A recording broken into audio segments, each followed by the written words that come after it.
Vote পরবর্তী হিংসা নিয়ে একাধিক অভিযোগ গিয়েছিল কেন্দ্রীয় মানবাধিকার প্রতিনিধিদের কাছে। আর আজ ভোট পরবর্তী হিংসা সরেজমিনে খতিয়ে দেখতে মুর্শিদাবাদের বহরমপুরে এলেন কেন্দ্রীয় মানবাধিকার কমিশনের প্রতিনিধি দল। তারা সার্কিট হাউসে বেশ কিছুক্ষণ ছিলেন।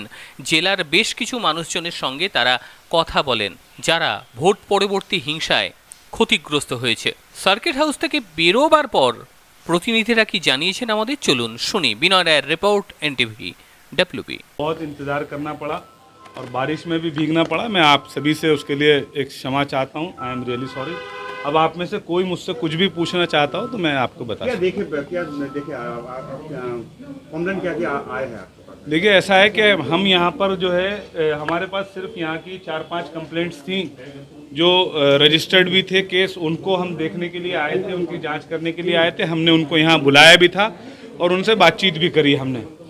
लेकिन हमारे पास जैसे ही यहाँ पर लोगों को ये पता चलना शुरू हुआ कि एनएचआरसी की टीम यहाँ आई हुई है, तो हमारे पास जो आने वालों की संख्या है, विक्टिम्स की जो संख्या है वो लगभग 100 के करीब हो गई। और हमने उन सबके बयान जो है रिकॉर्ड करे हैं, उनके स्टेटमेंट रिकॉर्ड करे हैं और उनकी वीडियोग्राफी भी करी है उनके स्टेटमेंट की, और लिखित में भी हमने उनके बयान लिए हैं जिनको फर्दर इन्वेस्टिगेशन के लिए हम एसपी साहब को और डीएम साहब को देंगे। मुर्शिदाबाद का क्या हाल चाल है?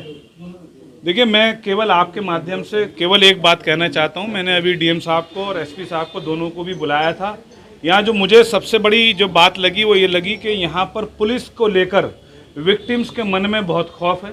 ऐसे बहुत सारे विक्टिम्स हैं जो आधे रास्ते से वापस चले गए। ऐसे बहुत सारे विक्टिम्स हैं जिनको यहाँ तक पहुँचने से रोका गया। और हमने जब उनसे ये कहा कि हम पुलिस को बुलाकर आपकी समस्या का समाधान कर देते हैं तो डर गए, रोने लगे। उनके मन में पुलिस को लेकर खौफ है। पुलिस को लेकर खौफ नहीं होना चाहिए। मैंने एसपी साहब को डायरेक्शन दिए कि जितने विक्टिम्स यहाँ आए हैं और जिन्होंने हमें रिटन में एप्लीकेशन दिए, जो नहीं भी आए हैं, उन सब की जान माल की सुरक्षा की जिम्मेवारी यहाँ के एसपी साहब और यहाँ के डीएम साहब की हम तय करके जा रहे हैं।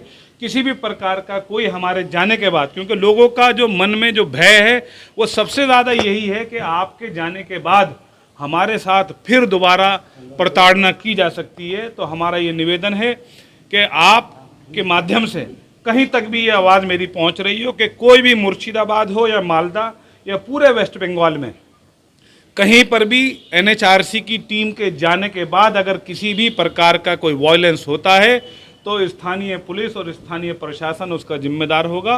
कोर्ट उसका ज़रूर संज्ञान लेगा। Thank you very much. कोई पुलिस स्टेशन पर्टिकुलर का कोई वो कोर्ट को बताएंगे। Thank you very much. Thank you very much. Thank you sir. Sir कल कोई टीम आने वाला है इसके अलावा? अभी मुझे जानकारी नहीं है। मेरा ख्याल में मैं 2 दिन से यहाँ हूँ, कल से यहाँ हूँ। कल रात से हम विक्टिम से मिल रहे हैं और मुझे लगता नहीं है कि अभी और ज़रूरत होगी। फिर भी अगर किसी को लगता है एनएचआरसी के मेल पर भी अपनी कंप्लेंट्स भेज सकता है। हमारी इन्वेस्टिगेशन करने के लिए टीम ज़रूर आएगी। कितने सदस्य की टीम थे आपका आज?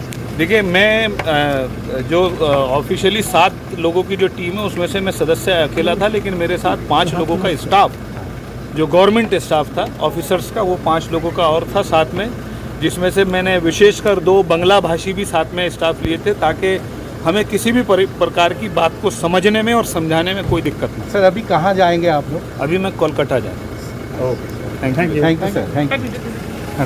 जाओ जाओ गैप पे